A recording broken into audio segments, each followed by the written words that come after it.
perdóneme, gramática de estereotipos. Y, ¿verdad? Y déjenme admitir a la persona para presentar al doctor Andrés Saab. ¿Verdad? Él es el investigador del Consejo Nacional de Investigaciones Científicas y Técnicas y profesor asociado de la Universidad de Buenos Aires. Su investigación se centra en las interfaces sintaxis y morfología, sintaxis semántica, minimalismo y morfología distributiva. Ha publicado una impresionante cantidad de artículos, capítulos en volúmenes editados sobre estas áreas, incluso libros, ¿no? Y recientemente pues publicó 2 libros. Uno se titula Dimensiones del significado, una introducción a la semántica, con Fernando Carraza, y otro libro que se titula Slurs and Expressivity, Semantics and Beyond, con Eleonora Orlando. Entonces, pues los dejo por aquí con el doctor Andrés Saab. Hola, ¿se escucha bien? Sí. Bueno, muchas gracias, Gibran, por la invitación, por la presentación. Estuve asistiendo a todas las conferencias que pude, son fantásticas, así que celebro la iniciativa de la universidad de convocarnos para intercambiar ideas. Y bueno, yo ahora voy a compartir un PowerPoint, si es que sé cómo hacerlo, a ver si... Ya practicamos con Gibran, pero no soy la persona más habilidosa del mundo. A ver, veamos. Ténganme paciencia, ahí está.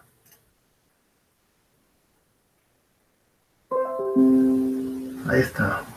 ¿Ahí se ve? Sí, todo perfecto. Bueno,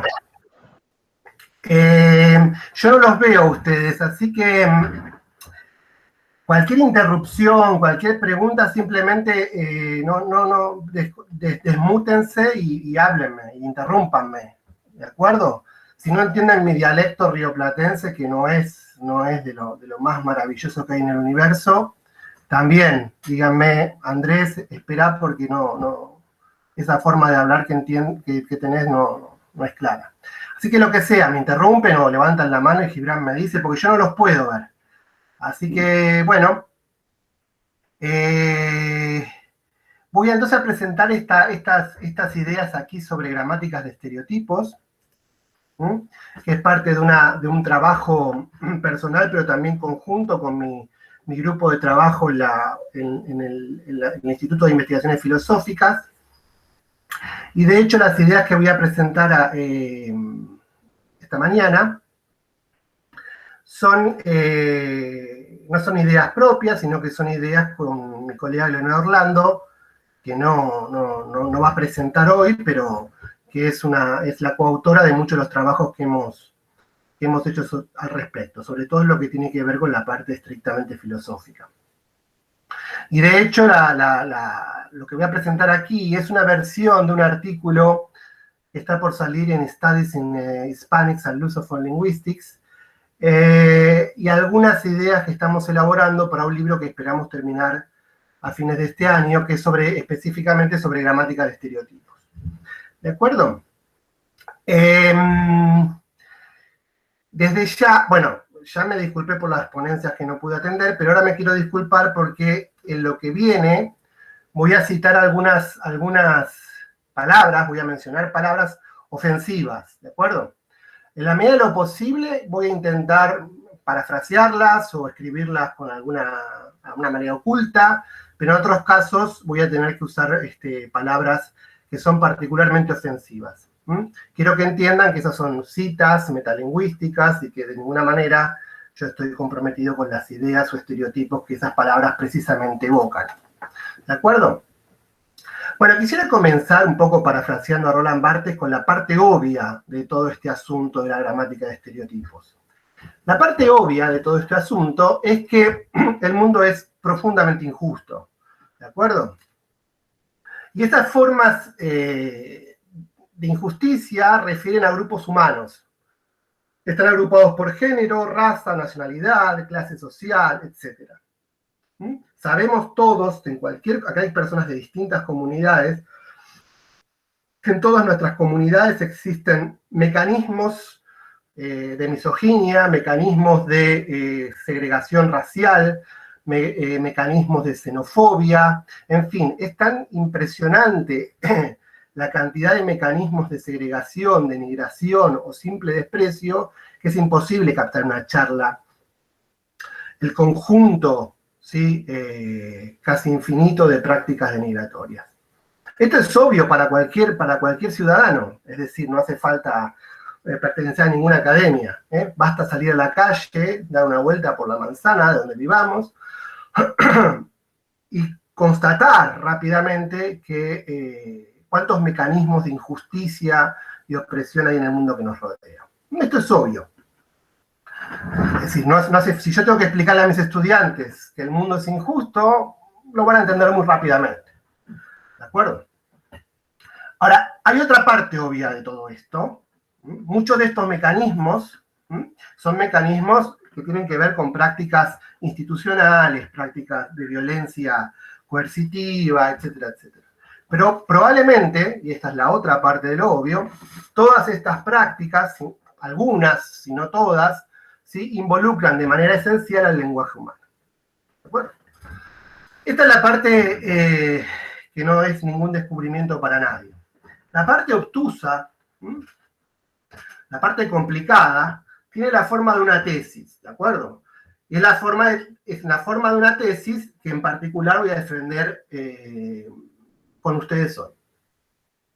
Y la tesis dice que hay una gramática de la expresividad lingüística, una de cuyas manifestaciones es lo que llamaría aquí gramática de estereotipos.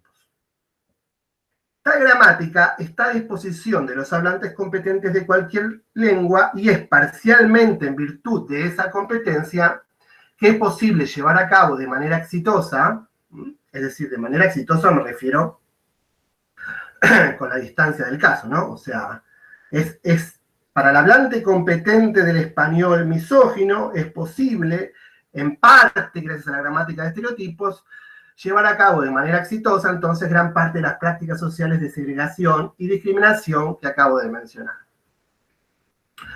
O sea, la parte obtusa de esta historia es que vamos a defender que hay un aspecto, digamos, de la competencia lingüística, ¿sí? Que nos habilita en tanto humanos a llevar a cabo, a ser exitosos a la hora de oprimir otras comunidades humanas.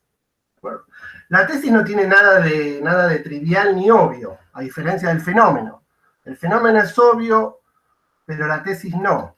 De hecho, la tesis de que hay una gramática de la expresividad, ahora vamos a explicar bien qué significa eso, que hay una gramática de la expresividad, ha sido negada de distintas maneras, tanto por la tradición lingüística, que se origina en los principios de fonología de Trubetskoy, lo que hoy llamamos fonología, si recuerdan los principios de Trubetskoy, es fonología representativa, no es ni fonología de la expresividad, ni fonología del componente apelativo del lenguaje, es fonología representativa. Trubetskoy dice explícitamente que la lingüística central no se ocupa de fenómenos expresivos. Hemos visto acá en algunas de las charlas que después hay muchas ramas de la sociolingüística o la sociofonética que toman como objeto de estudio central fenómenos expresivos, apelativos, y otros fenómenos relativos a la comunicación humana que no involucran necesariamente un componente representativo. Pero al menos para la tradición de la lingüística formal específicamente, no es posible, no es plausible, ¿sí? Matematizar los aspectos expresivos y apelativos del lenguaje. Eso para la rama funcional, que continúa sin demasiados cambios en la tradición formalista chomskiana y en otras tradiciones formalistas. Y el mismo rechazo a matematizar o a formalizar aspectos del expresivo del lenguaje se pueden encontrar en los trabajos más clásicos de filosofía del lenguaje, de filosofía del lenguaje analítica, ¿verdad? Por ejemplo, les traje aquí una cita muy conocida de Frege, que dice lo siguiente. La cita está adaptada, la tomé del manual que mencionó Gibran, que publicamos con Fernando Carranza este año, y está adaptada porque las palabras originales son en inglés, obviamente no es posible captar. Las palabras originales donde está traducido esto, por supuesto el original es alemán. Así que tuve que adaptarlo al español rioplatense.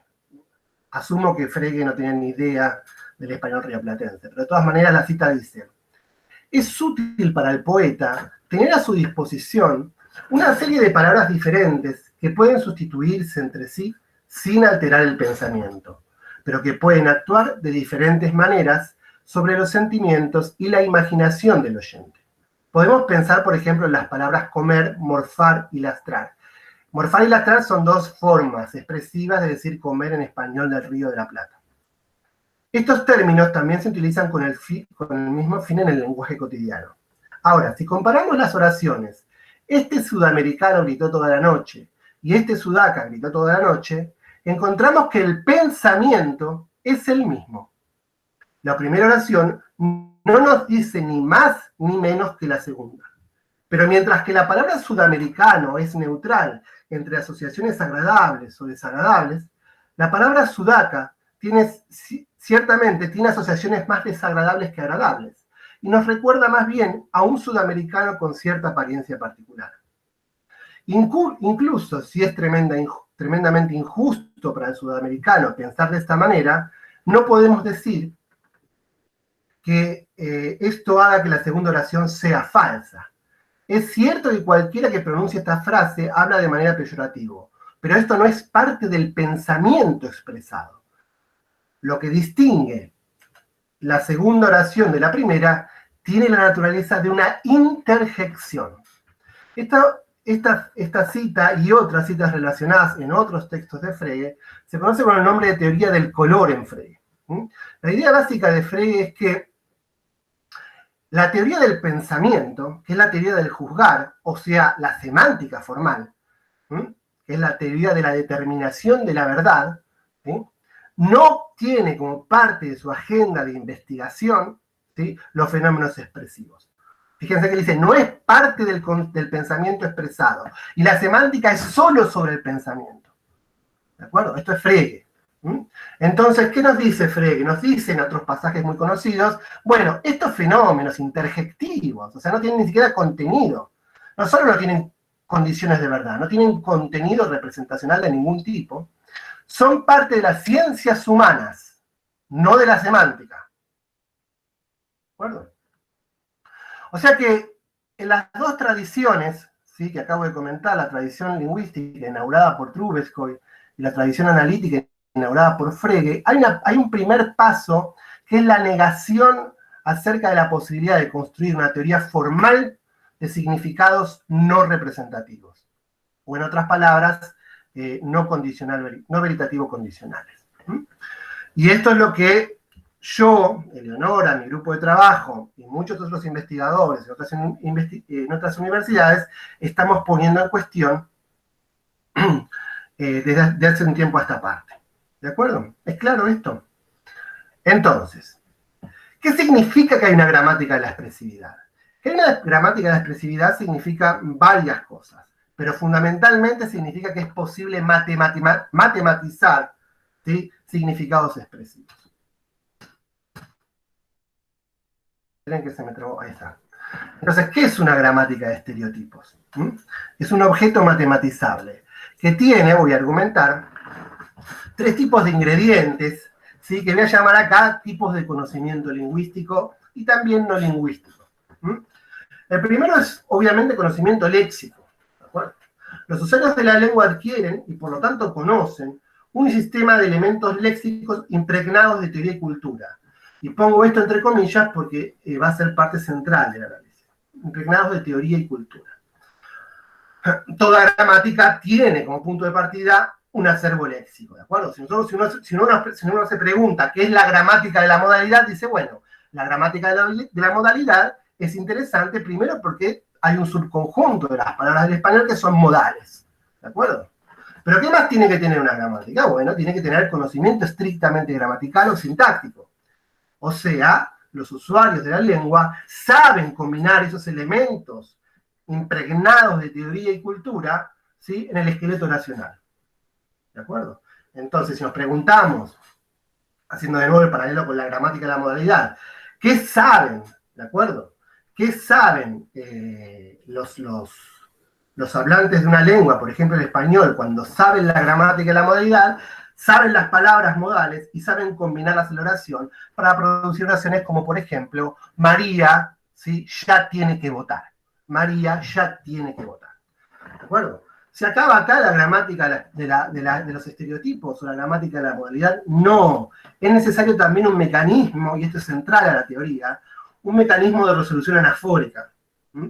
Los hablantes tenemos mecanismos lingüísticos y no lingüísticos que nos permiten comprender expresiones indéxicas. ¿De acuerdo?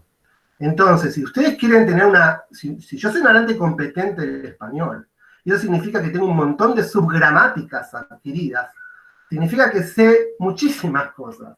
Sé combinar palabras a través de merge, external, internal, bla, bla, bla, bla. Sé las palabras de mi lengua, sé que están impregnadas de teoría y cultura, y sé además relacionarlas con el contexto. Entonces, la oración, María ya tiene que votar, ¿sí?, significa que María tiene una obligación, pero que esa obligación es relativa a un cuerpo deóntico particular. ¿Cuál? Por ejemplo, de la Ley Nacional Electoral Argentina. ¿De acuerdo?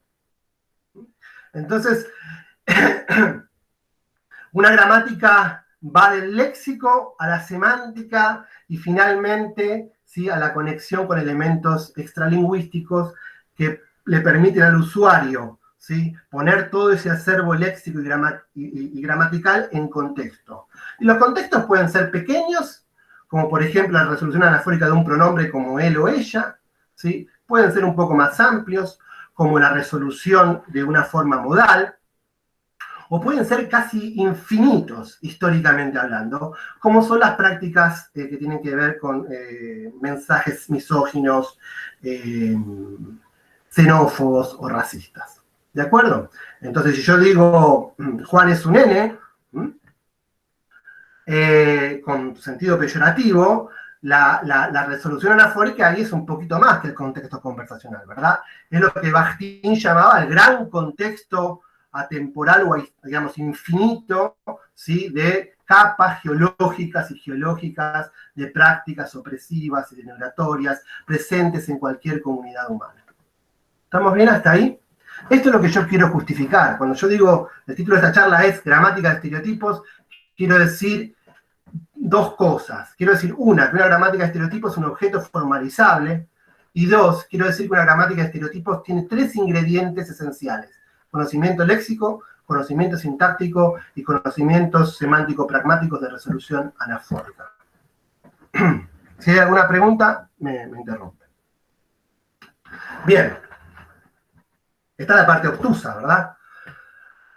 Bueno, acá tenemos lo que vamos a llamar slurs, o insultos de grupo. María es una P, Juan es un bolita. Bolita es un término xenófobo en español del Río de la Plata, profundamente ofensivo, y se usa para denigrar personas de nacionalidad boliviana. En Argentina hay una gran xenofobia contra bolivianos, peruanos, chilenos. Bueno, ustedes saben que entre los países limítrofes y encima entre esos países hay relaciones asimétricas o opresivas, la xenofobia es un caldo de cultivo. Entonces, eso es caldo de cultivo para una xenofobia profunda. El primer término, bueno, ya más general del español. El último término, Andrés se comporta como un negro, es también un término general, mucho más complicado, mucho más polisémico, pero en este contexto en particular es profundamente ofensivo. Diferente a si digo duerme, negrito, ¿no? En este caso tenemos un insulto de grupo. Puse entre paréntesis el artículo indefinido porque las dos oraciones son posibles, con y sin artículo, pero no son equivalentes, ¿de acuerdo? Por ahora estoy simplificando la cuestión.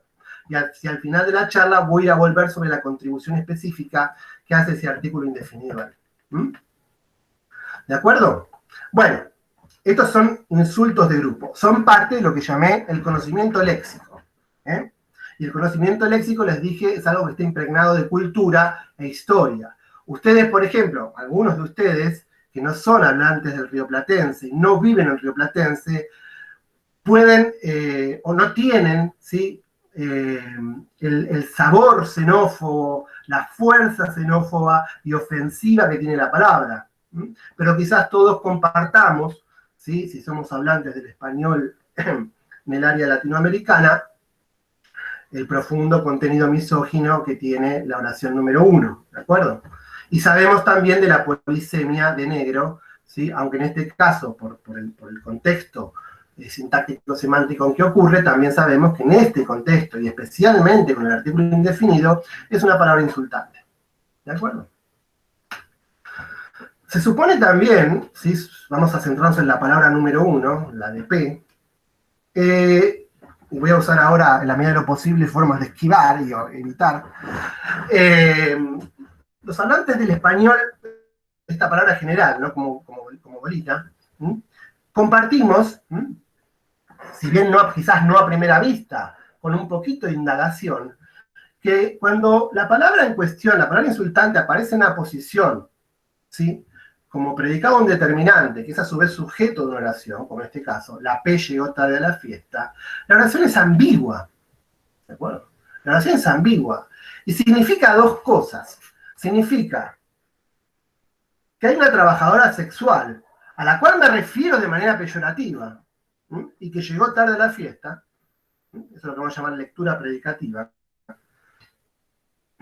Es decir, el término peyorativo tiene una dimensión representativa, pero tiene también lo que vamos a llamar acá, es un término que acuñamos con Eleonora, una lectura epitética o un mero insulto, ¿de acuerdo?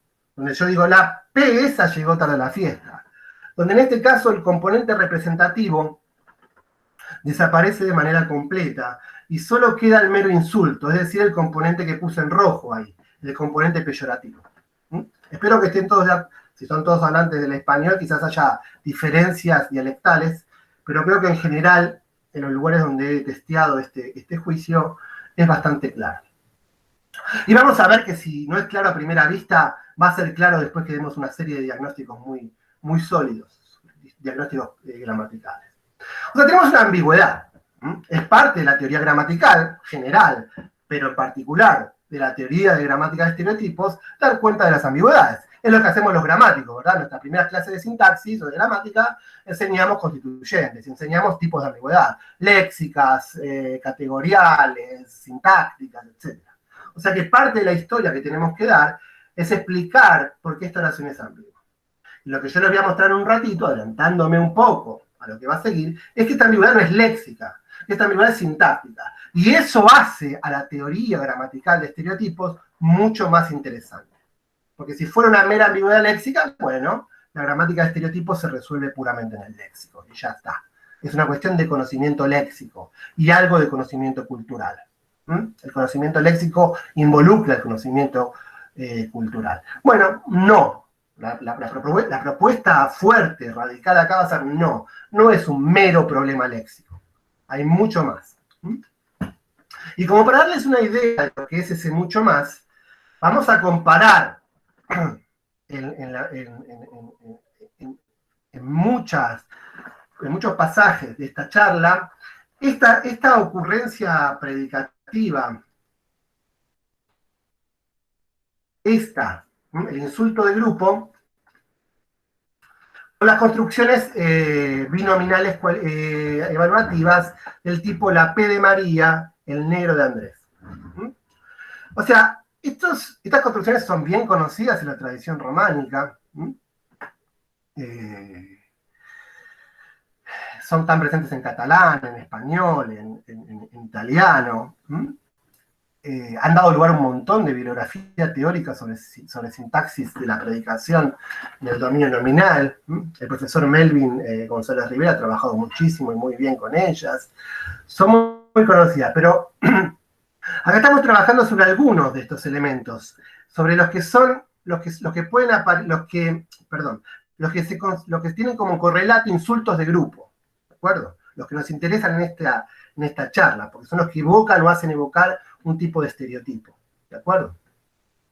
Algunos de estos, entonces, algunos de nuestros insultos de grupo, dije, pueden aparecer en posición de epíteto en construcciones binominales como la P de María o el negro Andrés. Otros no, o menos, o no es tan claro, como el caso del bolita de Juan. Los insultos xenófobos no aceptan tan fácilmente la construcción binominal. Y esto es algo sobre lo que trabajamos con Eleonora, pero sobre lo que voy a tener poco que decir acá, a menos que en algún momento haya preguntas. Me voy a concentrar solamente en aquellos casos en que es absolutamente legítima la ocurrencia epitética del insulto de grupo. ¿De acuerdo? ¿Qué es lo interesante? Recuerden que si yo digo la P llegó tarde a la fiesta, la oración es ambigua entre una lectura predicativa, la prostituta más un significado peyorativo, llegó tarde a la fiesta, y una lectura epitética, ella más peyorativo, llegó tarde a la fiesta. Ahora, también dijimos que esas mismas palabras pueden aparecer en contextos de construcciones binominales. Muy bien. Ahora, en contexto de construcciones binominales, y este es el segundo punto que quería resaltar, la ambigüedad se pierde. Es decir, la P de María llegó tarde a la fiesta o el N de Andrés llegó tarde a la fiesta no son ambiguas. En particular, no admiten estas oraciones la lectura predicativa del insulto. Esto no quiere decir que María, una prostituta, llegó tarde a la fiesta, o Andrés, un afroamericano, llegó tarde a la fiesta. No quiere decir eso. Quiere decir, ella, María, y tengo algo peyorativo que decir respecto a María, llegó tarde a la fiesta. O Andrés, él, ¿sí? Y tengo algo peyorativo que decir respecto de Andrés, llegó tarde a la fiesta. ¿De acuerdo? Entonces, quiero decirles ahora, estos dos hechos, presencia y ausencia de ambigüedad, son nuestro punto de partida en el camino de justificar la tesis de que existe una gramática de estereotipos. O sea, así como existe una gramática de la modalidad, y todos estamos de acuerdo con eso, todos los gramáticos estamos de acuerdo con eso, existe una gramática de estereotipos. ¿Qué ingredientes tiene esa gramática de estereotipos? Léxico, sintaxis, semántica y pragmática. ¿De acuerdo? Entonces, voy a defender la tesis general, lo que llamé la tesis obtusa, ¿sí? A partir de tres hipótesis particulares. O sea, voy a defender tres hipótesis particulares que tomadas en conjunto, esto es fundamental, constituirían un argumento en favor de la tesis de que hay, de hecho, una gramática de estereotipos con los ingredientes ya comentados. Hipótesis 1. Hay un léxico. Recuerden que hay tres tipos de conocimiento, uno de los cuales es léxico. La hipótesis 1, que tiene más la forma de un supuesto, es que hay elementos léxicos que tienen más de una dimensión de significado. Una dimensión representativa o veritativo condicional y una dimensión expresiva o no veritativo condicional. Esta es la tesis de McGrady. Básicamente lo que nos dice McGrady es que las palabras, los insultos de grupo, proyectan dos tipos de significado. Y hay que modelarlos y se pueden, de hecho, modelar matemáticamente. La hipótesis 2, la primera hipótesis realmente central, en el corazón de este trabajo, es que aún así, aún habiendo un léxico bidimensional y todo lo que vamos a decir sobre ese léxico, la ambigüedad de la P llegó tarde a la fiesta es sintáctica, como ya les adelanté antes. Más específicamente, les voy a proponer que el término peyorativo está habilitado para ocurrir en dos posiciones sintácticas distintas, una como predicado y otra como epíteto. Ahora bien, las posiciones de epíteto son expletivas, es decir, no representativas. Un elemento unidimensional, es decir, con un solo significado, en posición expletiva, simplemente no tiene ningún significado. En realidad debería decir, de manera más correcta, un elemento unidimensional, cuya única dimensión es representativa, no tiene significado si ocurre en posición expletiva. Por ejemplo, el elemento it en inglés tiene contenido representativo, cuando yo digo I ate it, o lo que sea, I bought it, Pero en posición expletiva, ¿sí? It seems that, bla, bla, bla, pierde el contenido representacional y el elemento es vacuo semánticamente. Ahora, este es el punto central, un elemento bidimensional, cuyas dimensiones son representativa y expresiva, en la misma posición expletiva mantiene su significado expresivo. Es decir, lo que estamos diciendo acá es las posiciones expletivas anulan el contenido representativo, pero no el contenido expresivo. ¿De acuerdo? La hipótesis es central, es mucho más que un simple supuesto y tiene que ver con la tesis obtusa que les comenté al comienzo. Y la hipótesis 3 tiene que ver con lo que llamé antes el conocimiento de resolución anafórica. ¿Sí? Lo que vamos a decir es que eso que yo llamé expresivo o componente expresivo se modela como un estereotipo. ¿Y qué es un estereotipo? Es un conjunto de proposiciones fijado contextualmente que constituye una cierta teoría estigmatizante de un determinado grupo humano que es el objeto de la denigración. ¿De acuerdo? Entonces, cada una de las tres hipótesis corresponde a uno de los componentes cognitivos que en conjunto constituyen lo que yo llamé una gramática de estereotipos. Lo que voy a hacer ahora, en lo que resta de esta charla, es simplemente mostrarlos que este esquema, o mejor dicho, que estas tres hipótesis son las tres correctas y que si las tomamos en conjunto, entonces tenemos un modo interesante, un modo lindo, un modo sólido de justificar la existencia de una gramática de estereotipos. ¿Está bien? Hago una pausita para tomar un mate y para preguntarle si está todo bien hasta aquí o si hay alguna pregunta.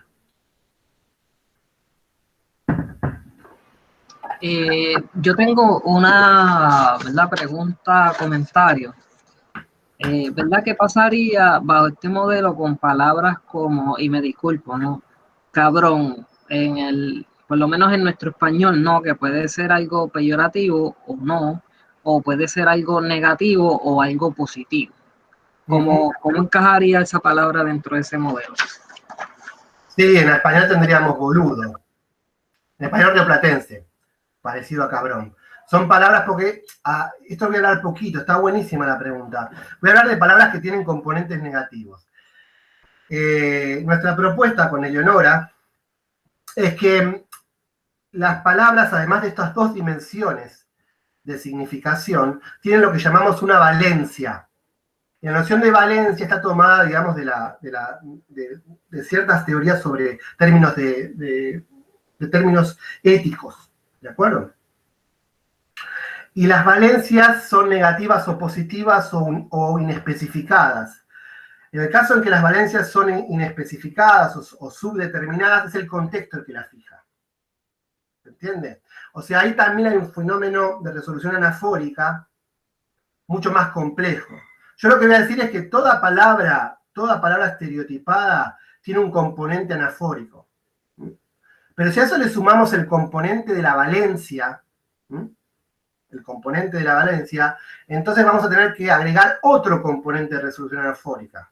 Que diga, por ejemplo, que boludo o cabrón, ¿sí? Dependiendo del contexto, o sea, a través de los contextos, fijan su valencia como negativas o positivas. ¿De acuerdo? Mientras que otras palabras.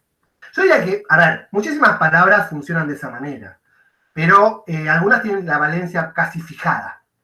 Por ejemplo, los términos xenófobos, como los que usé antes, son profundamente ofensivos. No hay casi contexto donde ese término tenga una valencia positiva. ¿Se entiende, Gibran, lo que dije?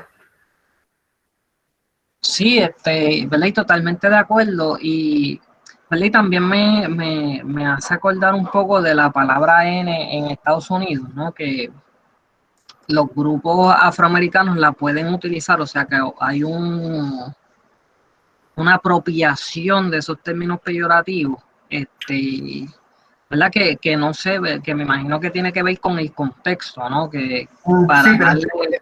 pero lo que pasa con la palabra N en inglés es distinto que lo que pasa con cabrón o boludo, o con negro en español. Porque la palabra N es profundamente ofensiva en inglés. Y incluso, ya vamos a ver, pero la palabra N escapa incluso a las comillas, ni siquiera se puede citar la palabra. A menos que esté, como vos decís, reapropiada. Pero el fenómeno de la reapropiación, ¿sí?, es un fenómeno cultural y político mucho más complejo que el mero uso de cabrón o boludo en el español del rioplatense. Yo en español puedo usar boludo con un sentido absolutamente afectivo y todo rioplatense lo va a entender. Y negrito también, con un sentido absolutamente afectivo y cariñoso. ¿Mm? Lo que pasó con el jugador de fútbol que le dijo negrito a un amigo, que era uruguayo, pobre, y lo pusieron una multa, fue una confusión lingüística tremenda. Es pensar que la palabra, nuestra palabra N, es como la palabra en inglés, cuando funcionan absolutamente distintas. Esta diferencia entre las dos palabras N muestra a las claras lo que dije al principio. Cuánta cultura y cuánta teoría está impregnada en las palabras. Y cuánto del conocimiento cultural histórico es necesario tener para ser un hablante competente de esas palabras. Entonces yo diría que una persona que quiere usar la palabra N, por ejemplo, yo que hablo mal inglés y voy a Estados Unidos y quiero usar la palabra N en inglés como la uso en español, y bueno, voy a terminar muy mal. ¿De acuerdo? A menos que esté en un mitin de un grupo afroamericano donde ellos me habilitan a usar la palabra. ¿Mm? No sé si aclaré un poco. Sí, sí, ¿verdad? Y me parece súper interesante, ¿verdad? El tema en general y en particular, pues el uso de la palabra en particular por ese contexto, ¿no? Que como mencionas, que es bien complicado, que está la apropiación, ¿verdad? Me encanta ese tema. Es un tema fenomenal. Bueno, entonces avanzo. Lo que voy a hacer ahora es simplemente completar las tres. Voy a presentarles evidencia de las tres hipótesis. Estoy yendo un poco lento, me parece. Tampoco quiero correr. Bueno, la primera hipótesis dijimos que es que hay un conocimiento léxico y que se conoce, y básicamente que en la gramática de estereotipos hay un léxico bidimensional. Hay elementos léxicos que tienen más de una dimensión de significado. Es decir, una dimensión representativa o veritativo condicional y una dimensión expresiva o no veritativo condicional. ¿De acuerdo? Estos son términos espantosos de mi dialecto. De mi dialecto. Algunos son menos ofensivos que otros. Esto es un tema también de la biografía. Por ejemplo, paraguas es menos ofensivo que bolita, brazuca es menos ofensivo que paraguas y bolita, etc. Chilote para chileno es profundamente ofensivo. Yanqui, me imagino que muchos lo tenemos, no es ni muy mal. Y acá hay uno muy lindo que es peroncho. Peroncho es el término que refiere de manera despectiva a los peronistas, a los simpatizantes de Perón. O sea, la idea de que hay un léxico bidimensional es la idea de que peroncho significa representativamente lo mismo que peronista, pero además agrega un significado adicional, que es lo que después yo voy a modelar como un estereotipo. ¿De acuerdo? Otro muy lindo es lo boludo, que es uno nuevo. ¿Sí? Esto viene del que mencioné antes, de boludo, pero hay un juego de palabras con la palabra globo. Y los globoludos son los simpatizantes de Macri en Argentina. ¿Por qué se les dice globoludos? Porque usaban globos en las campañas políticas, ¿de acuerdo? Y los macristas usan el término cuca como despectivo para los kirchneristas. ¿Se ve cuánto de teoría y cuánto de cultura y cuánto de estereotipo hay involucrado en cada una de estas palabras, ¿no? Lo lindo de estos dos términos es que uno puede rastrear su origen, ¿no? Porque son muy recientes. Bien, después tenemos algunos más clásicos, como pequebú para pequeño burgués, y sudaca, que lo voy a usar mucho, porque refiere a mí, pero que no es un término del español rioplatense, ¿de acuerdo? Lo agrego acá porque me permite ser menos ofensivo, reapropiarme del término, como decíamos con Gibran. Entonces, vamos a usar la oración Andrés es sudaca. La idea de que hay un léxico bidimensional nos dice que Andrés significa que Andrés es sudaca, significa que Andrés es sudamericano, pero además que hay un significado peyorativo que por ahora lo dejamos de manera vaga. Más tarde lo vamos a explicar. ¿De acuerdo? Bueno, ¿cómo sé que ese significado, ¿sí?, es un significado que pertenece a una dimensión paralela de significación? ¿Por qué no decir simplemente que ese significado, ¿sí?, es una simple presuposición, por ejemplo? U otra cosa, una implicatura pragmática. De hecho, hay propuestas para todos los gustos en la bibliografía. Entonces es necesario justificar la hipótesis 1 que dice que hay dos dimensiones de significado y no una mera presuposición, por ejemplo. Bueno, hay algunos test al respecto, que son los de McGrady. El primero es que los contenidos expresivos hiperproyectan fuera de los operadores expectativos condicionales. Por ejemplo, si yo digo Andrés no es sudaca, sigo siendo xenófobo, a pesar de que estoy negando la proposición. Si yo digo Ana cree que Andrés es sudaca, el hablante todavía es xenófobo, no Ana solamente. O quizás Ana ni siquiera lo sea. Es decir, los contenidos expresivos proyectan fuera de operadores como la negación, como los verbos de actitud proposicional, y se atribuyen siempre al hablante. Son contenidos del hablante. ¿Sí? Si yo digo, Ana cree que Andrés es sudaca, el hablante es xenófobo. Esa es la idea. Andrés puede ser sudaca con un operador modal lo mismo, o un operador interrogativo, es sudaca Andrés, lo mismo. Todas las oraciones en cuestión tienen un significado representativo, pero además un significado del hablante que permite caracterizar a ese hablante como un hablante xenófobo. ¿De acuerdo? A menos que haya estos mecanismos de reapropiación que hablábamos con Gibran recién, por supuesto. El segundo test es el test del rechazo, Dignan, ¿sí? O sea, si alguien dice Andrés no es sudaca, y yo respondo a eso no es cierto, eso no es o eso es falso, lo único que estoy rechazando, ¿sí? Es lo que se llama el contenido at issue. Y el contenido at issue es que Andrés no es sudamericano, no la parte expresiva del contenido. ¿De acuerdo? Es muy difícil negar o rechazar los contenidos expresivos. Ahora bien, muchos de estos tests también sirven para las presuposiciones. Ese es el problema. Esto lo dice muy claramente McGrady. Entonces tenemos que asegurarnos de que estos significados expresivos no se tratan de meras presuposiciones semánticas o pragmáticas, o de implicatura, ¿de acuerdo? Bueno, en este tema en particular estuvo trabajando mucho mi grupo de trabajo en la Sociedad Argentina de Análisis Filosófico.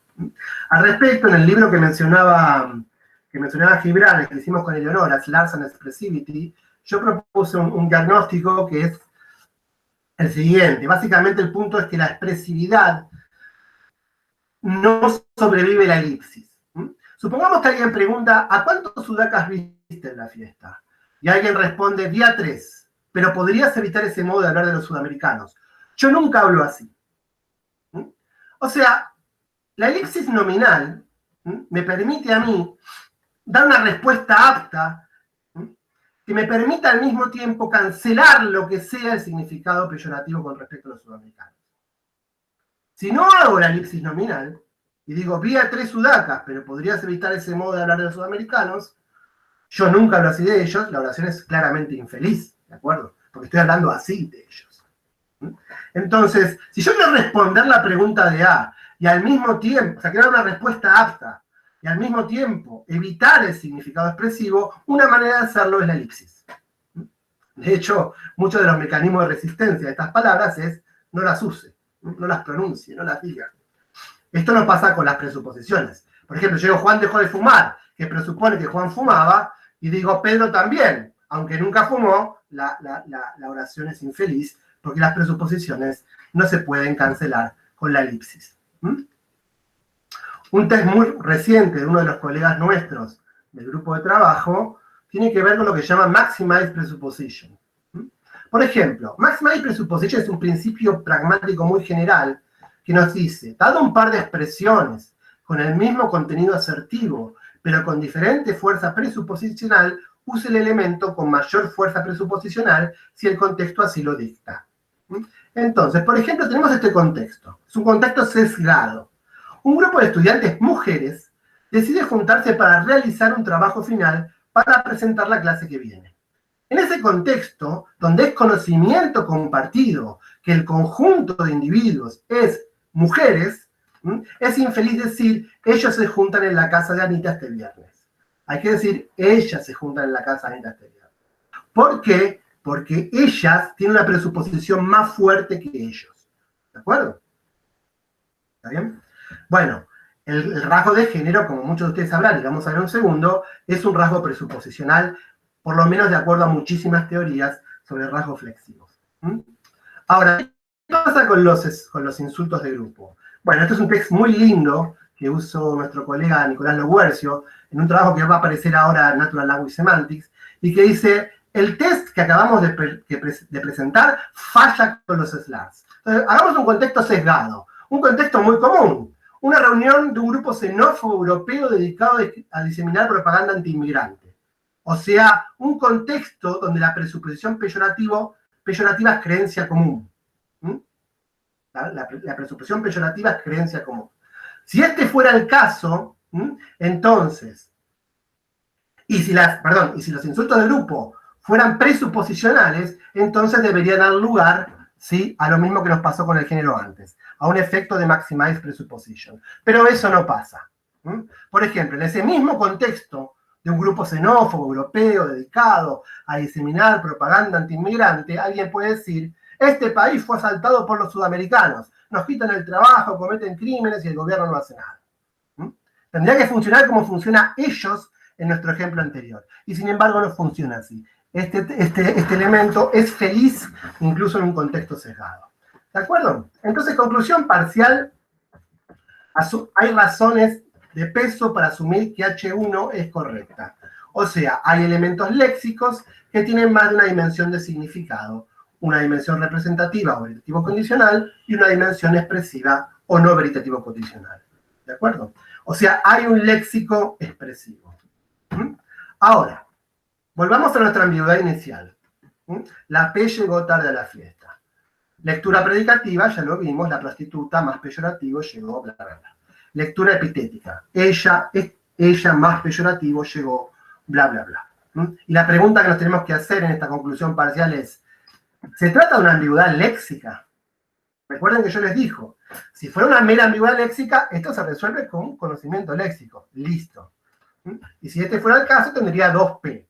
Una como insulto de grupo, bidimensional, y una como epíteto unidimensional, en la que solo habría una dimensión expresiva.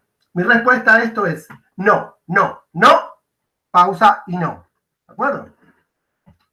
La ambigüedad es sintáctica. Y vamos a la tesis 2, ¿se acuerdan? Además de conocimiento léxico, hay un conocimiento sintáctico. La ambigüedad de la P llegó tarde a la fiesta es sintáctica. Más específicamente, el término peyorativo está habilitado para ocurrir en dos posiciones sintácticas distintas. Una como predicado y otra como epíteto. ¿De acuerdo? A eso vamos ahora. H2. Y vamos a hacer un poquito de adelanto de tesis. La tesis es esta. Este es el análisis. Estas son dos estructuras de frases nominales para los que hacen sintaxis. Esta es una estructura nominal estándar. Tenemos hay un n chiquito y una raíz ahí, pero eso no importa. Tenemos un núcleo nominal en los dos casos, un np chiquito, una frase de número, una frase flexiva, y luego una frase determinante. Ya mostró nuestro colega Antonio Fábregas en una de las charlas que puede haber muchas más cosas acá. Que puede haber clasificadores, etc. Todo bien. Pero no necesitamos todo eso para estos casos. Todo lo que voy a decir ahora es compatible con una estructura nominal más compleja. Lo que es importante acá es que lo que tenemos son dos tipos de frases nominales.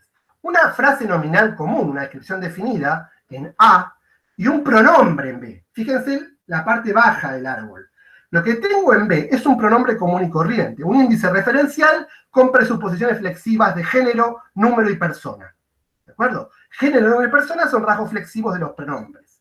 En el segundo caso, ya vamos a ver que tenemos género, número y definitud. Y no son presuposiciones salvo la definitud. ¿De acuerdo? Vamos a verlo. Y lo que estamos diciendo es, ¿se ve la flechita? Yo si muevo la flechita esta. ¿Ustedes ven mi mano? No. Sí, la vemos. Ah, bueno, acá hay una flechita. Lo que estoy diciendo es, cuando ocurre como epíteto, el elemento ocurre en esta posición, como especificador de número. Y en otro caso es simplemente el núcleo de la frase predicativa, de la frase nominal. Bien, vamos a justificar esta estructura. Lo que estamos diciendo es, las frases nominales tienen la estructura de A, los pronombres tienen la estructura de B. Bueno, vamos a desarrollar un poquito cada uno de los aspectos de estas estructuras. Y voy re mal con el tiempo, bueno. Vamos con los dipinos pronominales. ¿Qué tenemos? Predicación y determinación. Esto es clásico, ¿de acuerdo? Una raíz, ¿sí? Como gato, ¿sí? Significa un predicado en el contexto de un nominalizador. Por ejemplo, como decía Antonio Fábregas en la otra charla, cuando yo tengo gato, tengo un idiom, ¿de acuerdo? Tengo n más la raíz de gato, y n más la raíz de gato me da el predicado gato, ¿de acuerdo? Si tengo gat más un verbalizador, tengo otro idioma. Por ejemplo, gatear, que es lo que hacen los bebés, ¿sí? No sé, moverse como gatos, supongamos. Y después tengo gatuno. Bien. Tengo distintos idioms, ¿sí? Esa es la raíz. El núcleo, voy a asumir con mucha la bibliografía, tiene rasgos de género. Por ejemplo, semánticamente, si la raíz tiene ciertas propiedades, el núcleo introduce un predicado que dice que el gato en cuestión es hembra o es macho, ¿sí? Después tengo simplificando el núcleo de número con singular y plural. Asumo que la pluralidad es un individuo plural, bastante estándar, nada demasiado complicado. Y finalmente asumo que el artículo definido es lo que Frege y Strawson dijo que es, básicamente un elemento que me da un individuo si se cumple una presuposición de existencia y unicidad. Todo eso puesto en un árbol me da la gata. Tengo gat, lo combino con el predicado hembra, tengo que el NP significa que algo es gato y hembra, lo combino con singular y me dice que es hembra, que es gato y que es singular, lo combino con el artículo definido y si todo va bien, me da el único individuo del contexto, que es hembra, que es gato y que es singular, y al cual se le aplica el predicado F. ¿Listo? Eso es una descripción definida, en este caso una incompleta, pero no importa, es una descripción definida común y corriente. Los pronombres, en cambio, son índices referenciales. Son índices más presuposiciones. ¿Qué es un índice? Un alimentador de una función de asignación. Yo tengo, por ejemplo, el índice 34 de tipo E, o sea, de tipo individuo, que me dice que en el contexto X ese índice se corresponde con el individuo Ana. Y luego tengo presuposiciones de género, hembra-macho, presuposiciones de número y presuposiciones de persona. Ser hablante, ser participante, ser oyente, etcétera, etcétera. Todo eso puesto en un árbol me da un pronombre. Por ejemplo, ella, bajo la asignación 34, como me da abajo, me da el individuo Ana, y si todas las presuposiciones se cumplen, al final del árbol termino con el individuo Ana. ¿De acuerdo? Esto es estándar, no estoy complicando la cosa. Bien. Ahora vamos a proponer acá, vamos a la parte más interesante, que es lo que acabamos de decir antes. ¿Sí? Vamos a proponer, como ya dije, que los epítetos son pronombres, que es una idea que tuvo Jackendorf en los años 70, pero que después fue puesta en cuestión por autores como Lasnik, en virtud de datos como los siguientes. Si yo contrasto el ejemplo 1A con el ejemplo 1B, Juan dijo que el idiota está loco, ¿sí? Juan dijo que Juan está loco, las dos son malas. Con B, Juan dijo que él está loco, Juan dijo que está loco, tengo lo que Lasnik llamó principios de efecto C del ligamiento. Y si uno pone el idiota al lado de Juan, ve que el idiota se comporta como Juan y no se comporta como el pronombre. Por lo tanto, parece que estos ejemplos clásicos van en contra de la idea de que los epítetos son pronombres. Sin embargo, esto es muy apresurado. Se demostró bastante tiempo después que la hipótesis es falsa. Porque en realidad no es que los epítetos obedecen al principio del ligamiento, sino que los epítetos están sujetos a una condición antilogofórica que Dubisky y Hamilton formularon de la siguiente manera. Básicamente dice, un epíteto no debe estar antecedido por un individuo desde cuya perspectiva el contenido atributivo del epíteto es evaluado. Si esta condición se da, entonces es posible contrastar la tesis, ¿sí?, de los epítetos como pronombres o los epítetos como frases nominales. ¿En qué tipo de contextos? Estos. Por ejemplo, este es un contexto que alimenta el principio C del ligamiento, pero que obvia, ¿sí?, la condición de antilogoforicidad. Por ejemplo, a pesar de que ha visto a su mujer en más de una situación comprometida, Juan me ha llevado a pensar que el cornudo finalmente nunca lo sabrá. La correferencia es perfecta. Ahora, si cambio cornudo por Juan, tengo principio del ligamiento porque Juan manda hacia Juan en la misma oración. Juan me ha llevado a pensar que Juan finalmente nunca lo sabrá. Mala. Aunque yo pueda perdonarlo, Juan me demostró que el muy hijo de puta no se lo merece. Perdón, ¿eh? Aunque yo pueda perdonarlo, Juan me demostró que Juan no se lo merece. Mala. Si bien parecía haberlo olvidado, Juan me hizo ver que el pobre aún sufría por ella. Perfecta. Por la cantidad, esta es la que me pasa a mí todas las clases. Por la cantidad de errores que cometió durante su clase, Andrés hizo que los alumnos pensaran que el muy idiota ni siquiera es capaz de enseñar. Perfecta. Entonces, ¿cuál es la conclusión a partir de estos datos? La conclusión es que los epítetos son pronombres sujetos a una condición antilogofónica. O sea, los epítetos tienen la estructura que les estoy dando en ese árbol. ¿De acuerdo? Es la estructura que di antes, ¿de acuerdo? Ahora, si combinamos esta estructura con la semántica clásica de la expresividad de Potts, por ejemplo, tenemos básicamente una semántica transparente. ¿Sí? ¿Cuál es la semántica? Tengo el índice 56, idiota es un expresivo que toma 56 como argumento y hace dos cosas. Me devuelve el índice, G56 arriba, y agrega un significado paralelo que se expresa con ese bullet que tienen ahí.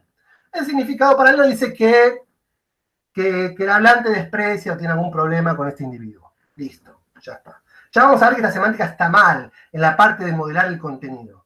Pero lo importante es que esta semántica es totalmente consistente con el árbol que les presenté recién. ¿De acuerdo? Es totalmente consistente. Entonces, veamos la primera parte. Recuerden de nuevo, la oración, la P llegó tarde a la fiesta, es ambigua. Ahora la respuesta es, ¿por qué es ambigua? Bueno, porque en un contexto es un pronombre, acá, la P34 llegó tarde a la fiesta, esto significa ella más peyorativo, llegó tarde a la fiesta, ¿sí? Y la P llegó tarde a la fiesta, donde P es el núcleo de la frase nominal, y esto tiene una interpretación bidimensional. Bidimensional. Vean que lo que se mantiene en los dos casos, ¿de acuerdo? Lo que se mantiene en los dos casos es el componente peyorativo. Es lo que vamos a llamar después un estereotipo. Ahora, queremos también que nuestra sintaxis sea suficientemente buena como para predecir la pérdida de la interpretación predicativa en oraciones como, ¿se acuerdan? La P de María llegó tarde a la fiesta, el N de Andrés llegó tarde a la fiesta. ¿De acuerdo? El N de Andrés llegó tarde a la fiesta. Estas oraciones no son ambiguas. ¿Sí? ¿Y por qué no son ambiguas? Porque solo tienen la dimensión expresiva o peyorativa. Solo tienen la dimensión expresiva o peyorativa. Se pierde, ¿sí? Se pierde la dimensión representativa. ¿Qué tenemos que hacer para que estas oraciones respondan a los efectos deseados? Precisamos mantener nuestra sintaxis pronominal. O sea, esta construcción todavía es un pronombre. O sea, necesitamos mantener nuestra sintaxis pronominal para epítetos simples y simplemente agregar una relación de identidad entre el índice que el epíteto introduce y la coda nominal introducida por D. Y la coda nominal introducida por D. Y esto es fácil de hacer técnicamente. Vamos a decir que el idiota de Juan es una estructura ecuativa. Y ya está. Es una estructura ecuativa, el idiota de Juan.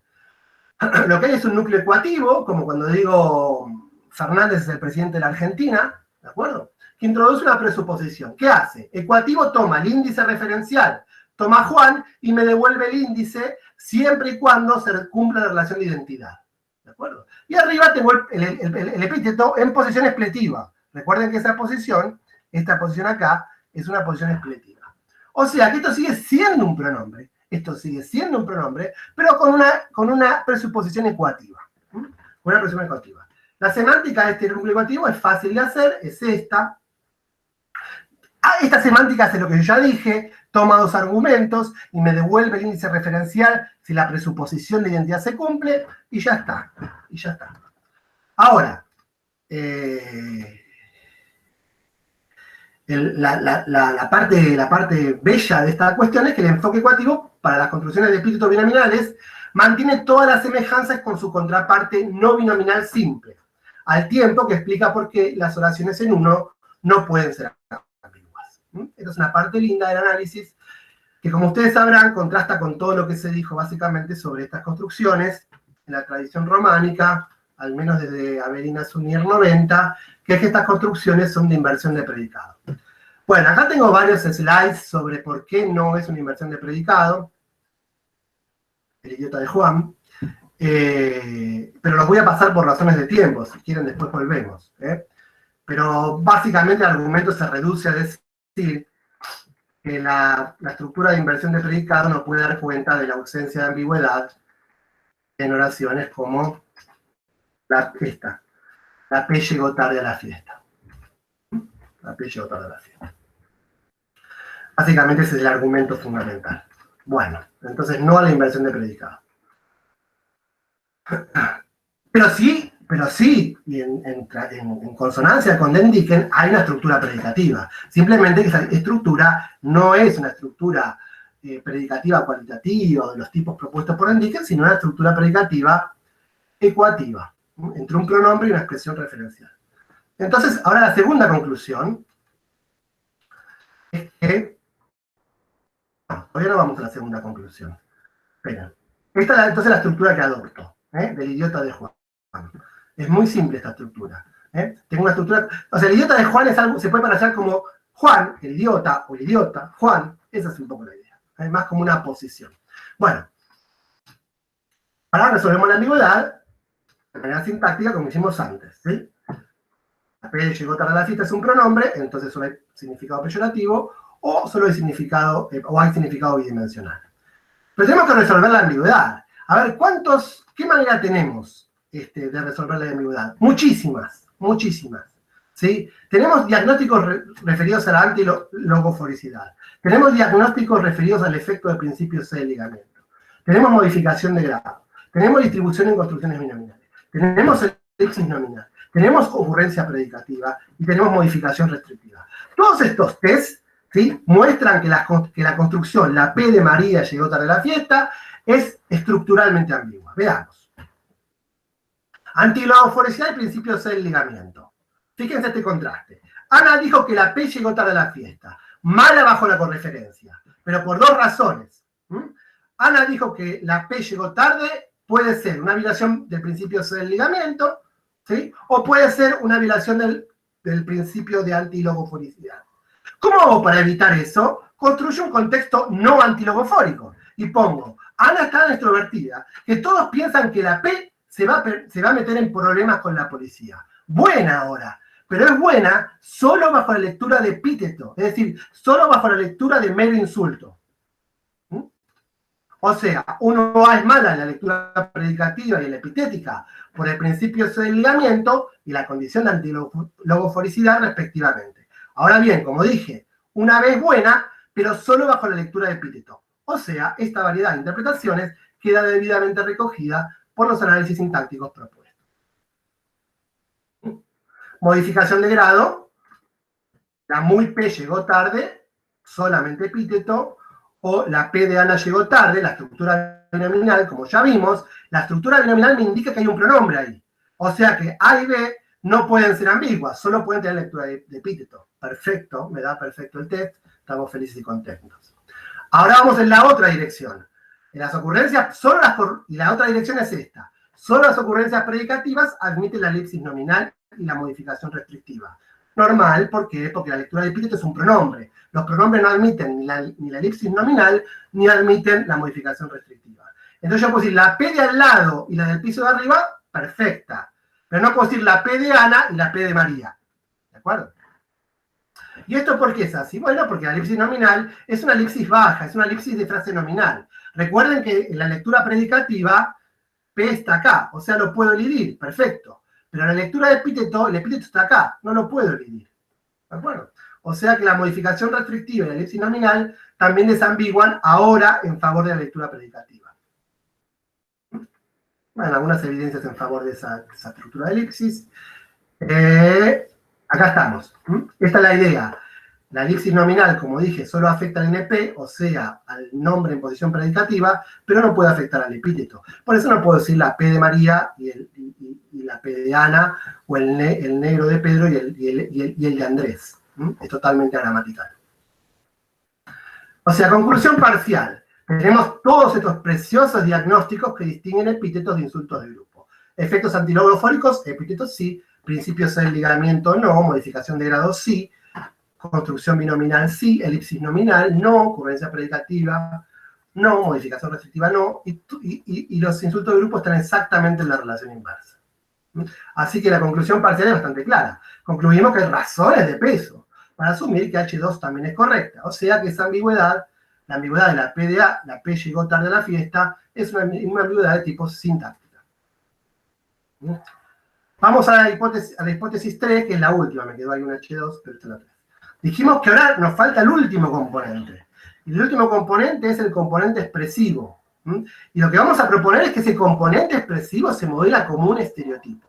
O sea, como un conjunto de proposiciones fijado contextualmente que constituye una cierta teoría estigmatizante de un determinado grupo humano que es el objeto de la denigración. ¿De acuerdo? Vamos a la parte de esta. Las teorías sobre epítetos y expresivos en la semántica formal bidimensional no son muy ricas realmente. Por ejemplo, tanto Potts y McGrady dicen lo siguiente: una oración que contiene un insulto de grupo, un epíteto, se interpretará de acuerdo con estos autores como una tupla en la que el primer elemento contiene la denotación veritativo condicional y el segundo elemento un conjunto de implicaturas convencionales. O sea, proposiciones que contribuyen a una dimensión paralela de significación. Tanto en Potts como en McGrady, estas implicaturas convencionales se modelan como una actitud negativa de parte del hablante hacia el objeto de desprecio en cuestión. Más parecido a lo de Frege, en la parte del contenido. Entonces, por ejemplo, Ana es P. Esto es para McGrady, porque para Potts no puede haber expresivos en posición predicativa, pero para McGrady sí. Entonces, para McGrady esto significa que Ana es prostituta y que está mal ser prostituta o que tenga un desprecio por las prostitutas o algo por el estilo. Y para Potts, el idiota de Juan llegó tarde significa que él llegó tarde, como ya dijimos, él es Juan, y que está todo mal con Juan. Algo por el estilo. Ya está. Bueno, no. Nuestra tesis es que no es así. No hay ese tipo de modelación de contenido. La gramática de estereotipos, y por eso se llama gramática de estereotipos, es sobre estereotipos. ¿De acuerdo? Y los estereotipos son, siguiendo a Putnam, algo parecido, por ejemplo, a lo que Putnam mismo llamó estereotipos de clase, para términos de clase natural. Como tigre. Entonces, ¿qué es un estereotipo? Bueno, es básicamente una teoría, de algún modo asociada con la palabra tigre. No la teoría que de hecho creemos acerca de los tigres, la cual es muy compleja porque requiere ciencia, sino una teoría excesivamente simplificada que describe, para decirlo de algún modo, un estereotipo de tigre. O sea, describe un miembro normal del género natural. Esto es fundamental en la adquisición del lenguaje y es importante para la vida práctica. Está bueno que sepamos, por ejemplo, que hay un estereotipo de tigre que dice que los tigres son peligrosos. Así cuando vemos un tigre, bueno, no nos echamos a sus garras, ¿verdad? Bueno, algo parecido pasa con los términos de insultos, pero con dos aclaraciones. Primero, está mal estereotipar humanos, ¿sí? No hay ninguna indicación práctica que nos diga que es bueno, ¿sí? Que es bueno, que es útil para la vida práctica la discriminación.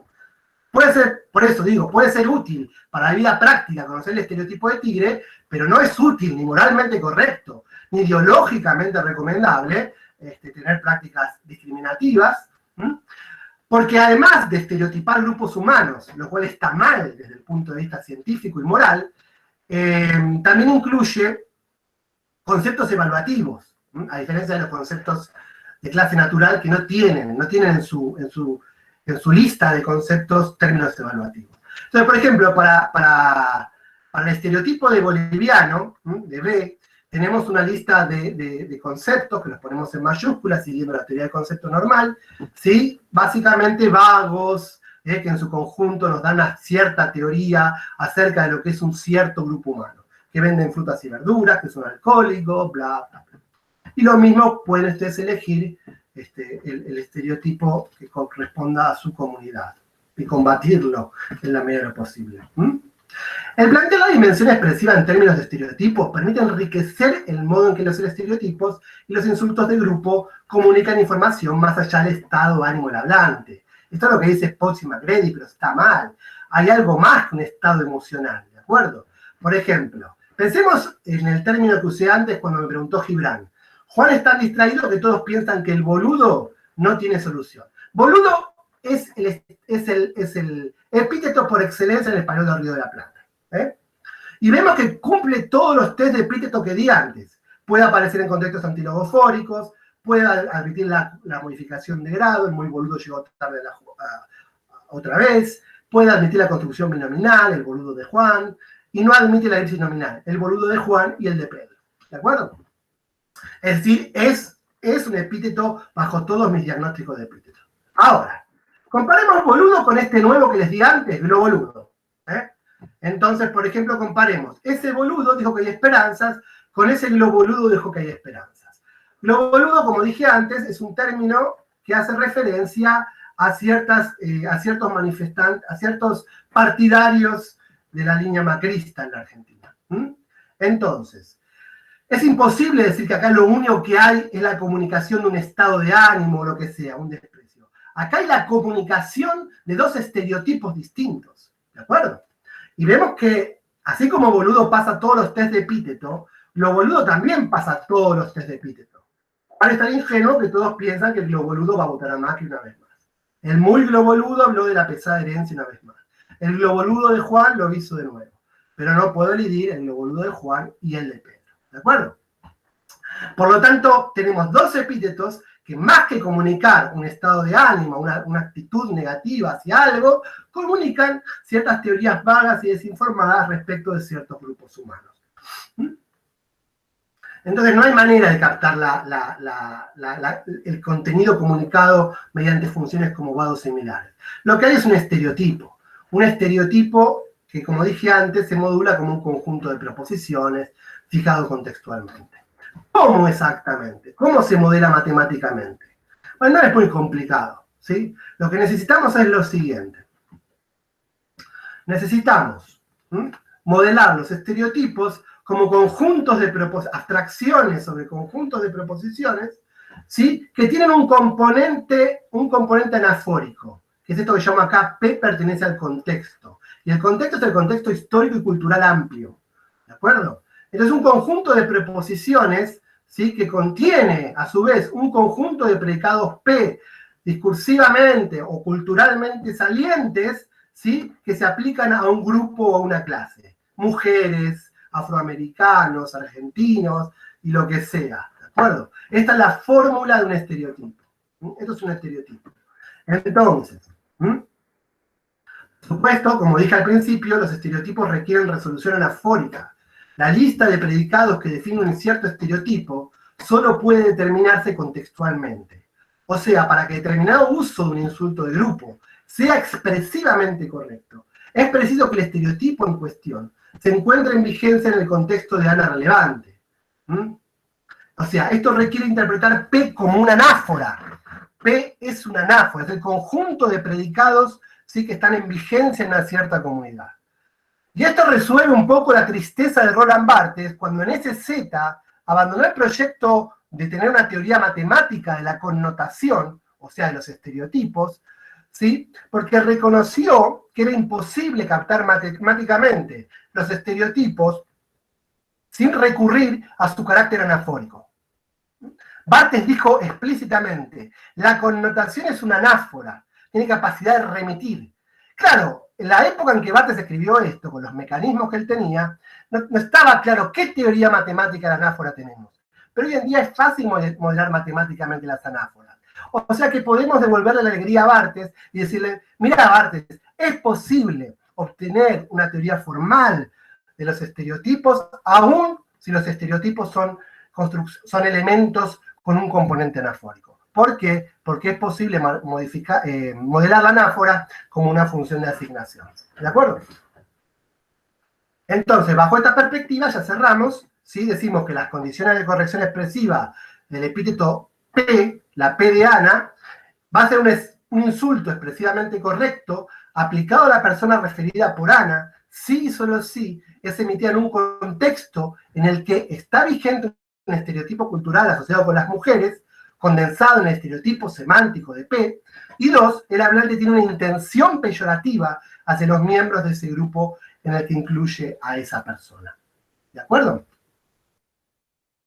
Esto es suficiente entonces para dar cuenta de las diferencias expresivas entre los distintos tipos de términos insultantes, pues lo que se pone en juego en cada caso son distintas teorías vigentes en contextos socioculturales también distintos.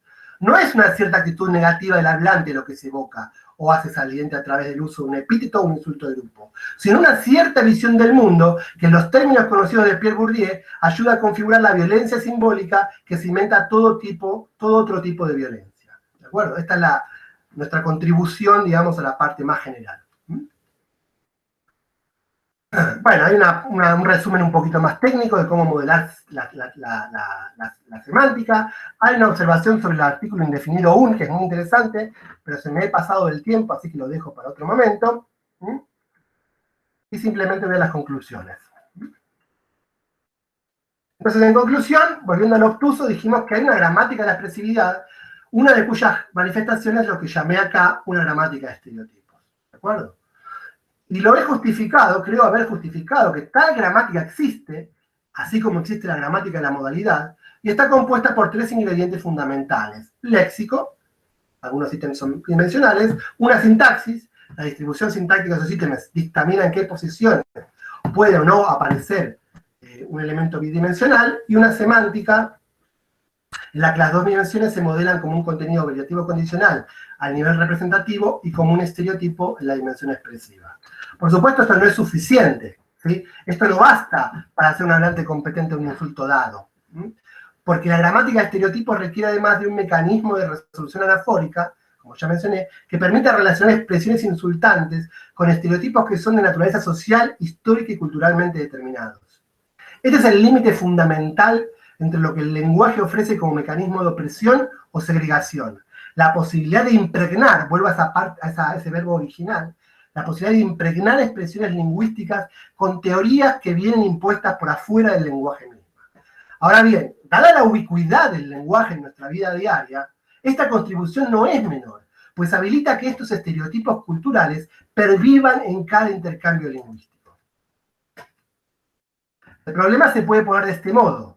Cada uso de un insulto de grupo o epíteto, independientemente de las intenciones particulares de cada usuario del insulto en cuestión, evoca o hace saliente una teoría estigmatizante del grupo humano al cual el insulto en cuestión caracteriza estereotipadamente. Así, son posibles usos no misóginos de puta o usos no xenófobos de bolita. Lo que no es posible es que esos usos no evoquen teorías que estigmatizan mujeres o bolivianos. Bueno, muchas gracias por su atención, muchas gracias a Eleonora, mi coautora, y a mi grupo de trabajo. Les comento simplemente que todos los trabajos están disponibles en mi página personal, y también les dejo el link para el grupo, para que vean en qué estamos trabajando en nuestro grupo de Lingüística y Filosofía del Lenguaje. Muchas gracias. Muchas gracias a usted, Andrés, ¿verdad? Tremenda charla, me encantó. ¿Tenemos alguna duda, pregunta, comentario? Bueno, en lo que la gente va pensando, ¿verdad? Quería preguntarle, ¿verdad? En la formación de estos estereotipos, ¿podría, o sea, qué papel podría jugar las implicaciones convencionalizadas? ¿Pueden surgir de ahí o no tienen nada que ver? Las implicaturas convencionales, no conversacionales, me preguntan. Uh-huh. Bueno, uno podría pensar que si uno modela... A ver, la cuestión es la siguiente. McGready modela estos contenidos como implicaturas convencionales. Las implicaturas convencionales son de naturaleza proposicional. Si son proposiciones. Lo que estamos diciendo con Eleonora es que los estereotipos deben modelarse no como implicaturas convencionales clásicas, es decir, como proposiciones, sino como conjuntos de proposiciones. En ese sentido, hay una diferencia radical en cuanto a cómo modelar el contenido, pero uno podría ponerle a ese conjunto de proposiciones el término implicatura convencional y escribir la lógica necesaria que derive ahora las tuplas, no como conteniendo pares de proposiciones, sino como conteniendo pares de expresiones lingüísticas con cierto contenido peritativo condicional, y en el otro lado de la tupla, conjuntos de proposiciones y no meras proposiciones. Porque para nosotros es importante insistir y lo que se pone en juego no es un componente expresivo simple, sino uno complejo, que debe articularse como un tipo de teoría, ¿de acuerdo? Y las teorías son ni más ni menos que conjuntos de proposiciones. Por supuesto, cuando hablamos de teorías estereotipadas, nos referimos a teorías probablemente en su mayoría falsas, desinformadas, estigmatizantes, ¿sí? O sea, la palabra teoría requiere una cualificación. Pero para volver a tu pregunta, no se puede modelar al estilo simple, lo que Gray llamó implicatura convencional, pero sí se puede habilitar, ¿sí? Un sistema lógico que tenga tuplas que en vez de pares de proposiciones tenga proposiciones en un lado del par y en otro lado del par conjuntos de proposiciones. No es formalmente complicado, pero bueno, hay que escribirlo, hay que sentar en la silla y hay que hacer la matemática. Había una mano levantada, me parece. Sí, creo que alguien iba a comentar algo, no sé si bajó la mano, si fue un accidente. Fue por accidente, pero aprovecho porque estaba tomando notas y tenía un signo de interrogación. Y fue que usted mencionó que la gramática, y aquí es donde está mi pregunta, de estereotipos, y creo que también mencionó de materiales, es definida como una gramática posible de matematizar. Entonces, no sé si las confundí, si es una o es la otra. Claro, a ver, para aclarar, la tesis de que hay una gramática, la palabra gramática se usa a veces de manera demasiado vaga, ¿verdad? Pero lo que yo quiero decir cuando digo que hay una gramática de estereotipos, quiero decir básicamente que hay un objeto plausible de ser formalizado matemáticamente. Eso significa, es un elemento que tiene un vocabulario, que tiene una serie de axiomas de combinación, y que esa combinación de esos elementos de vocabulario produce efectos semánticos. Por supuesto, esto no es suficiente, porque a diferencia de un sistema lógico común, nuestro vocabulario está impregnado de teoría y cultura. ¿De acuerdo? Si uno compara un sistema lógico común, cualquier sistema lógico, los vocabularios son vacuos, ¿de acuerdo? Son símbolos para proposiciones, pero no se modelan contenidos. Acá estamos modelando matemáticamente contenidos. Entonces es necesario que el sistema esté balanceado entre todo lo que tiene de cultural y todo lo que tiene de matematizable. Y la parte que estamos diciendo nosotros es, hay una parte matematizable. La parte matematizable es la que tiene que ver con los axiomas de combinación, la sintaxis, y con los tipos de semántica predecibles. Por supuesto, podemos también incluso predecir ciertos usos bajo ciertas teorías pragmáticas modernas. Lo que no podemos predecir es por qué la historia tomó el curso injusto que tomó, ¿verdad? Eso es otro aspecto de la cuestión. Lo que sí sabemos es que ser hablantes competentes de nuestra lengua es estar conscientes de ese curso injusto de la historia. Por supuesto, yo lo llamo injusto porque estoy de este lado de la historia. Otros lo consideran el curso natural de la historia. Es decir, otros consideran que ese curso es el curso natural y que entonces vale la pena llamar B a los bolivianos, llamar P a las mujeres, etc. ¿De acuerdo? Entonces lo interesante para mí lo que tiene de fascinante la gramática de estereotipos es que nos permite poner en visibilizar de qué se trata el lenguaje humano. Ahora se habla mucho de merge y de mezclar cosas, pero es mucho más que esto el lenguaje humano. Es merge, sí, es poner cosas en combinación a partir de axiomas, pero esas cosas están impregnadas de historia y teoría, y eso a mí me parece fascinante. Y creo que la gramática del insulto hace visible de manera clara ese problema. No sé si respondí la pregunta más o menos. Pero la gramática que puede ser matematizada es la gramática de estereotipos hasta cierto límite. El curso de la historia no se puede matematizar. Y por supuesto puse como ejemplo la modalidad, porque la modalidad es, como todos sabemos, uno de los aspectos más conocidos en teoría formal. Es decir, una de las gramáticas que mejor hemos formalizado. Es por eso que lo puse en tándem, ¿no? En comparación. No sé si... Ah, gracias. Ahí está Samara que levantó Sí, Samara, que tiene preguntas. Hola, Samara. Hola, Andrés. Gracias por tu charla. ¿Cómo va todo por Bahía? No tan bien, por la pandemia. Tenemos a nuestro colega Nicolás allá en Bahía. Sí. Decime. Bueno, presentas datos del español rioplatense, pero me parece que van trabajando hacia una teoría universal de la gramática de estereotipos, o una gramática de estereotipos universal, ¿no?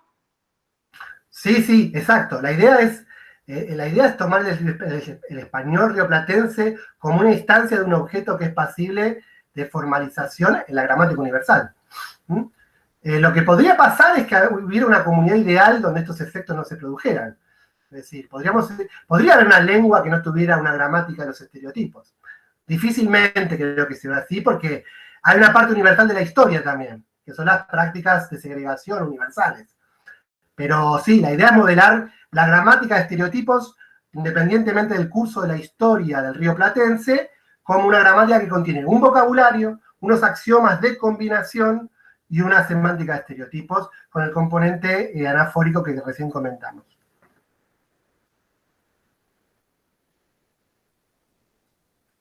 Gracias por tu comentario. No, gracias a vos, Tamara. Saludos. Te felicito. Gracias.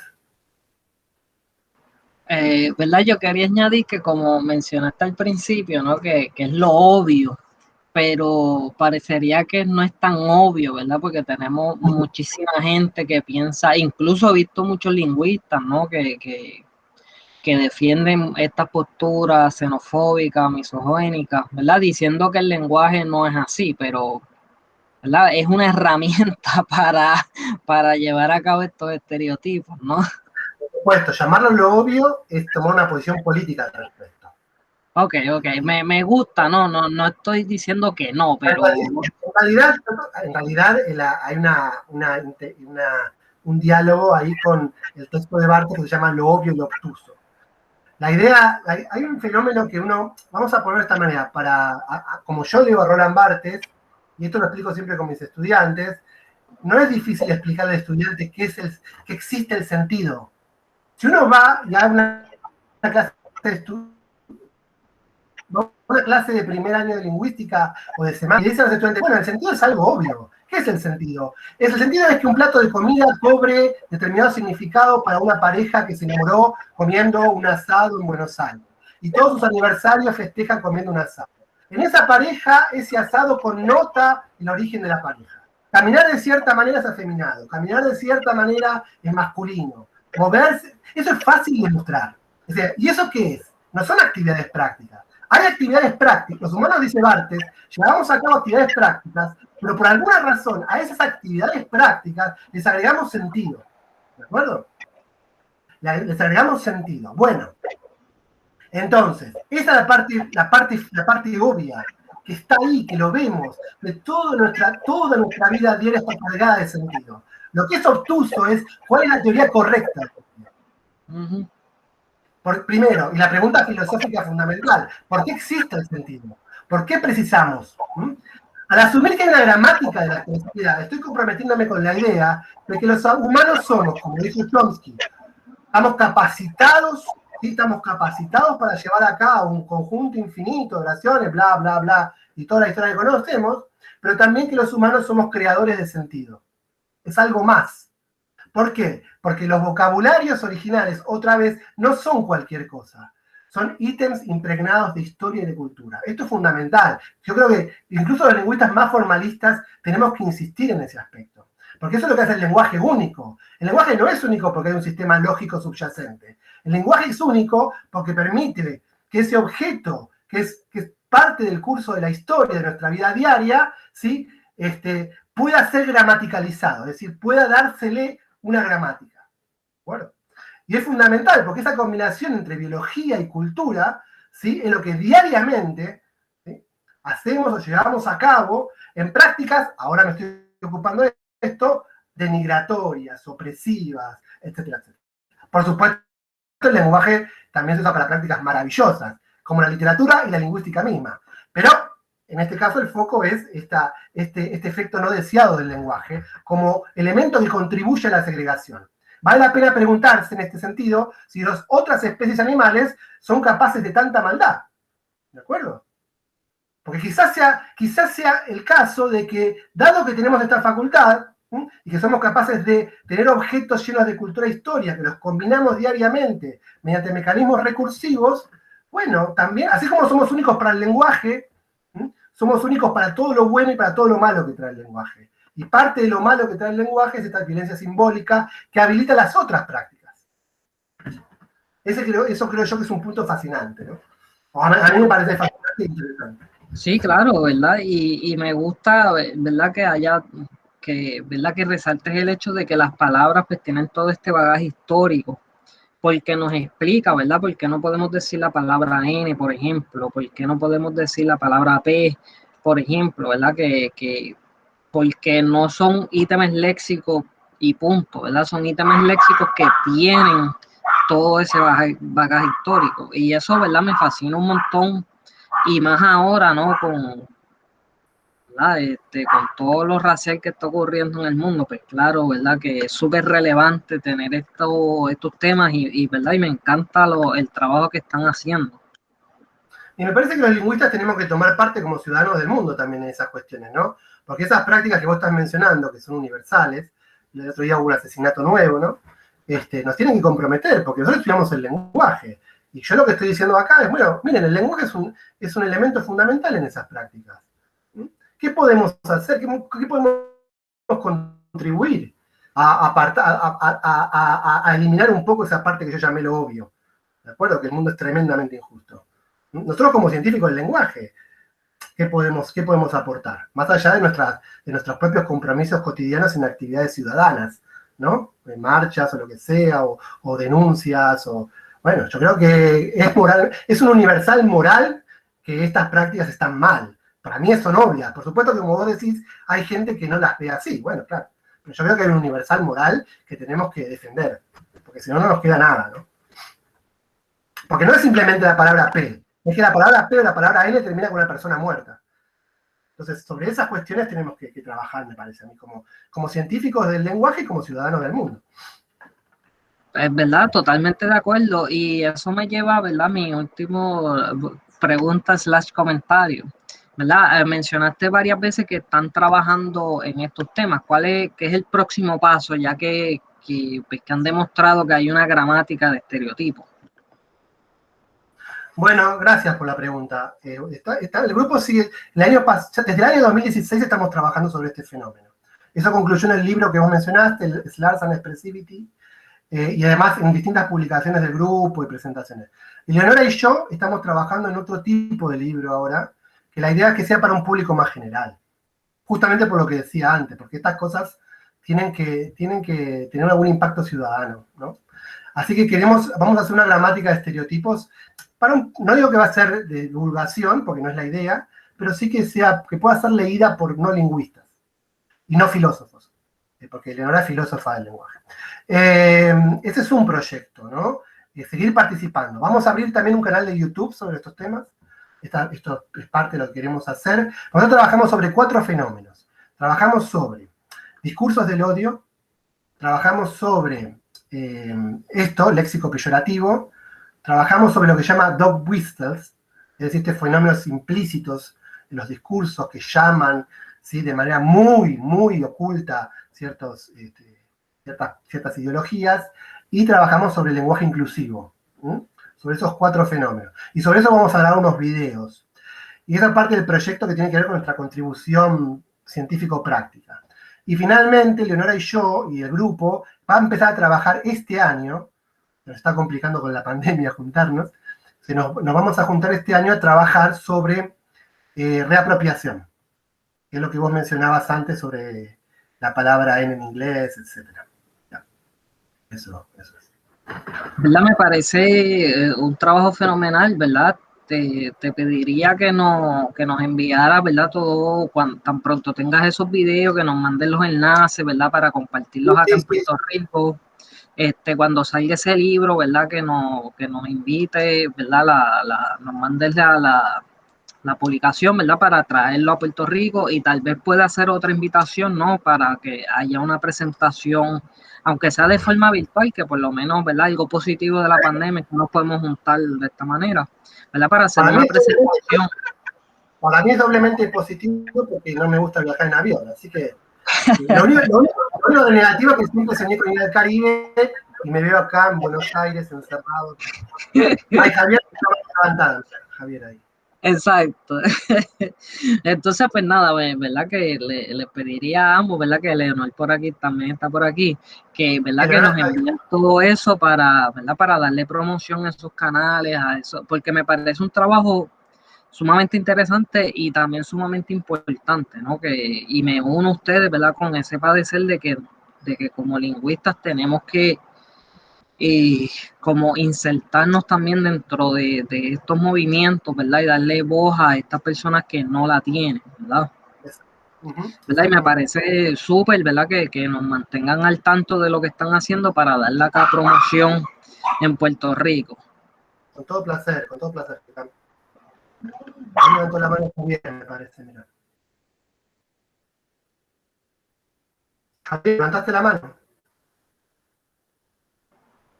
Duda, pregunta, creo que Samara tiene la mano levantada de ahorita. Ah, Samara. Es que yo una Samara y Javier. Ahí está, ahí está. Bueno, fantástico. Sí, nos mantenemos en contacto. Además, yo vi los trabajos que están haciendo en Puerto Rico, son fascinantes. Bueno, Melvin ha trabajado mucho sobre epítetos y construcciones expresivas.